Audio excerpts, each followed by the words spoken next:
안녕하세요. 메이커스 처치 최원환 목사입니다. 마가복음을 차례대로 짚어가면서 그 안에 담긴 교훈을 우리의 삶에 적용해보는 시간 8번째 시간입니다.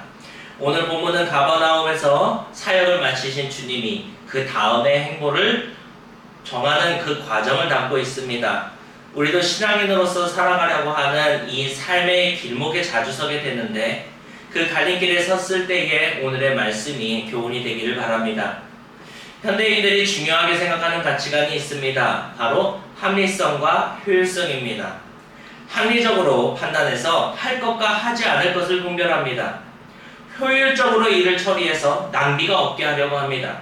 시간도 자원도 넉넉하지 못한 현대인들이 성공하기 위하여 택한 생존의 전략이라고 할 수 있습니다. 그러나 신앙을 가진 우리는 이와 더불어 조금 다른 것을 할 수 있어야 하겠습니다. 우리에게는 합리적이고 효율적인 것과 더불어 성령적인 것이 필요합니다. 그것은 합리적이거나 효율적인 기운에 부합하지 않지만 그러나 우리가 선택할 수 있는 옳은 길이기 때문입니다. 생각해보면 주님도 합리적일 수 있었습니다. 가버나움에서 많은 사람들을 만나고 거기서 고치시고 사람들의 마음을 돌이키셨으니 그 사람들의 증언을 사용해서 그 다음에 무언가의 큰 행보를 할 수 있지 않겠습니까? 가버나움 또한 제법 큰 도시였으므로 그곳에 며칠 더 있는 것이 사람을 많이 만나는 측면에서는 훨씬 더 효율적인 방법이었을 겁니다. 그러나 주님은 그러한 합리성과 효율성이 아니요 마음에 이끌리는 대로 말씀하십니다. 가까운 마을로 가자. 가까운 마을들로 가자라고 하신 주님의 말씀을 한번 묵상해 봅시다. 그리고 그렇게 말씀하셨던 주님의 마음을 한번 더듬어가 보시기 바랍니다. 저는 이 말씀을 준비하면서 이 짧은 구절을 묵상하는 동안 제 자신을 돌아보게 되었습니다. 저는 참으로 많은 것들을 머리로 먼저 재고 있었던 것 같습니다. 이런 생각을 했습니다. 요즘 누가 전도지를 받고 교회로 오는가? 쇼츠나 릴스에 올라가는 그런 감동적인 영상에 사람들이 더 영향을 받고 그렇게 만나는 것이 조금 더 효율적인 방식, 요즘 시계 방식이 아니겠는가 하는 생각이 있었습니다. 그랬더니 이제 영상에 대한 부담감이 커져버렸습니다.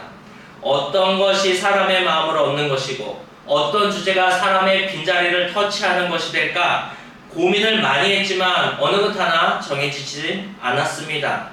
또 의미 있는 선행으로 감동을 준 사례들이 인터넷이나 뉴스나 이런 것들을 통해 퍼졌고 저도 그런 걸 보지 않았습니까? 멋졌습니다. 저도 그런 일들을 하고 싶었습니다. 그러나 사실은 막연한 것이죠. 이런저런 상상들이 가능했지만 그러나 거기에 도달하는 그런 과정은 무엇인지 아직도 잘 모르겠습니다.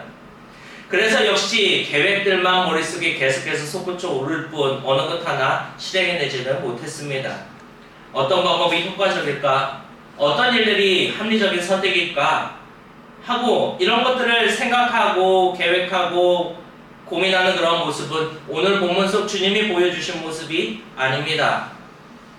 가버나움이라는 도시를 거점으로 삼는다면 합리적이고 효율적이기도 할 겁니다. 도시에 있어야 많은 사람들을 만나고 그 많은 사람들이 더 많은 소문을 내면 더 많은 사람들이 찾아오게 될 테니까요. 그러나 주님은 가까운 마을들로 가자고 하십니다. 심령을 불쌍하게 여기시는 주님의 마음이 그들이 찾아오기를 기다리는 것보다 먼저 다가가기를 바라셨기 때문입니다. 우리도 이와 같기를 바랍니다. 기승전결을 다 따져서 잘 되게 만들려고 세트하여서 그래서 오랜 시간 계획에 골몰하는 것이 무언가의 과정이 아니라 우리의 마음이 이끄는 그 일을 그때 할 수 있게 되기를 바랍니다. 두 번째로 그 마음에 이끌려 하되 궁극적인 목적을 잊어서는 안 되겠습니다. 주님은 가까운 마을로 가자라고 하신 후에 그곳에 가서 하실 일을 분명하게 말씀하셨는데 거기서도 전도하리니 라고 말씀하셨습니다. 주님의 사역은 크게 두 부분으로 나누어져 있었습니다. 먼저는 말씀을 전하셨습니다. 그리고 병자를 고쳐주시는 사역을 하셨죠. 전도사로 사역하던 시절 교회 맞은편에 커다란 복지센터가 있었습니다. 구에서 운영하는 복지센터입니다. 그 복지센터에서는 어려운 환경에 처한 사람들뿐만 아니라 그냥 구민들을 대상으로 하는 여러 프로그램들을 진행하고 있었습니다. 우연한 기회에 거기서 일하시는 분들과 친해질 기회가 있어서 그 운영의 현안들을 자세하게 볼 수가 있었는데, 정말로 다양한 분야에서 다양한 사람들을 위한 정말로 많은 사람들이 그 프로그램들을 운영하고 있었습니다. 감탄했습니다. 와, 진짜 대단하다. 진짜 많은 일들을 하는구나. 그런데 그런 감탄과 더불어서 요쪽 한 구석에 뭔가 허전하고 허탈한 느낌 하나가 들었습니다. 전에는 교회가 하던 일인데 지금은 이 사람들한테 소위 뺏겼구나 라는 생각이 들었습니다. 전에는 교회가 이런 일을 하여서 사회적으로 존경도 받고 칭찬도 받고 뭔가 교회가 빛나는 하나님의 영광이 드러나는 그런 결과들로 나타났던 것 같은데, 그것들을 이제 이 복지센터가 다 하고 있구나 라는 생각이 들면서 왠지 모를 아쉬운 마음이 들었습니다. 물론 그 아쉬운 마음 애써 누르면서 아니야, 그래도 나라에서 해야 더 많은 사람들이 그 혜택을 받겠지라고 생각했지만 그런 허전한 마음이 좀 들었습니다. 그런데 다시 생각해 보시기 바랍니다. 그럼에도 불구하고 교회에서 사람들을 향한 봉사와 나눔은 끊이지 않았습니다.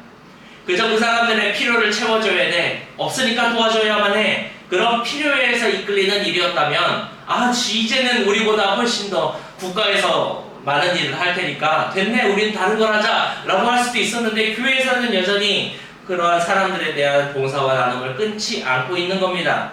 그런 이유가 무엇입니까? 교회가 이웃에게 다가갔던 것은 그들의 삶의 어려운 형편을 돕기 위해서만이 아니라 먼저는 그들의 영혼을 향해 복음을 전하고자 한 목적이 있었기 때문입니다.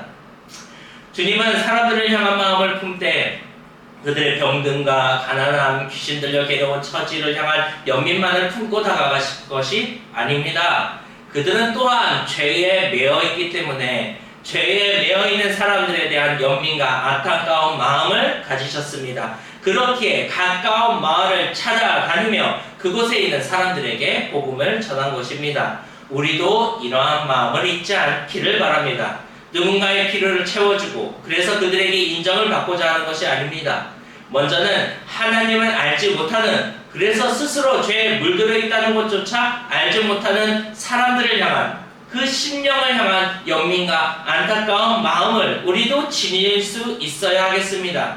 우리의 마음이 이와 같은 방향을 향해서 흐를 때 우리의 다가섬은 목적이 아니요 전도의 과정이 되시고 전도의 과정이 되는 것이고 하나님의 마음이 전하는 통로가 되는 것입니다. 세 번째로 우리는 기도해야 합니다. 마음이 먼저 설 때 그 마음의 인도함을 쫓을 수 있는 용기가 필요하다고 말씀드렸습니다. 두 번째로는 모든 일에 앞서서 복음을 전하고자 하는 일의 목적을 잊어서는 안 된다고도 말씀드렸습니다. 문제는 이 마음과 생각을 지키는 것이 참으로 어렵다는 겁니다. 우리의 목적은 어느 세인가 기울어져서 누군가의 인정을 받고 싶어 하고 있고, 우리의 습관은 이곳저곳에서 발휘되어서 효과적이고 효율적인 무언가를 위하여서 이 핑계 저 핑계를 대면서 그것들을 미루곤 합니다. 그러니 우리에게 이러할 때에 우리에게 주어진 것이 있습니다. 바로 기도라는 무기입니다. 여러분이 잘 알고 계실 기도에 관한 설명 중 하나는 아마 이것일 겁니다. 기도는 하나님과의 대화. 물론 그러합니다. 그러나 기도가 우리에게 주는 유익에 관해서 조금 더 폭넓게 우리가 알므로써 바랄 수 있게 되기를 바랍니다. 기도의 유익들을 다 정리하기는 어렵지만 말씀을 묵상하며 제 마음의 위로가 되었던 기도의 순간들을 떠올려 보았습니다. 사역이 힘들어서 뭔가 마음이 지쳤을 때 기도 속에서 주신 비전으로 말미암아 새로운 힘을 얻은 적이 있습니다. 열심히 노력한 일의 결과가 좋지 않아서 괴로웠는데 기도를 통하여서 내가 혼자가 아님을 깨달을 수 있는 순간이 있었습니다. 큰 결정을 앞두고 그 행할 바를 기도 속에서 구하고 있을 때 하나님을 신뢰하는 것이 답이다 라고 하는 마음으로 제 마음을 위로하여 주셨던 적도 있습니다.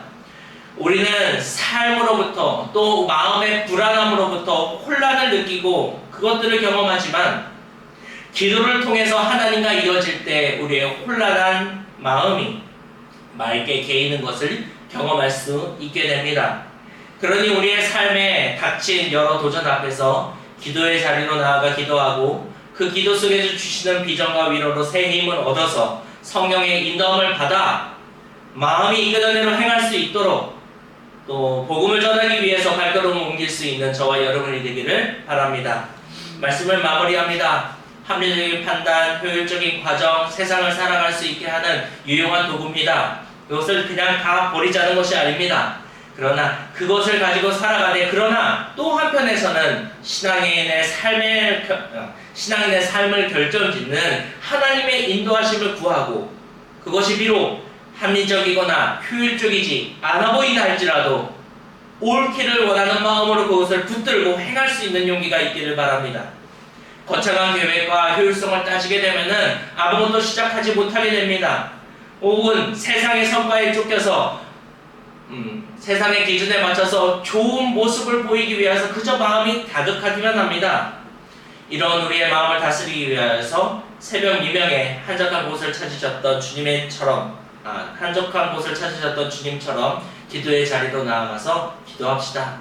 기도를 통해서 내 욕망을 제거하고 내가 마땅히 가야 할 길, 그 성령이 인도하시는 그 길을 나아갈 수 있는 확신을 얻는 저와 여러분이 되기를 간절히 바랍니다.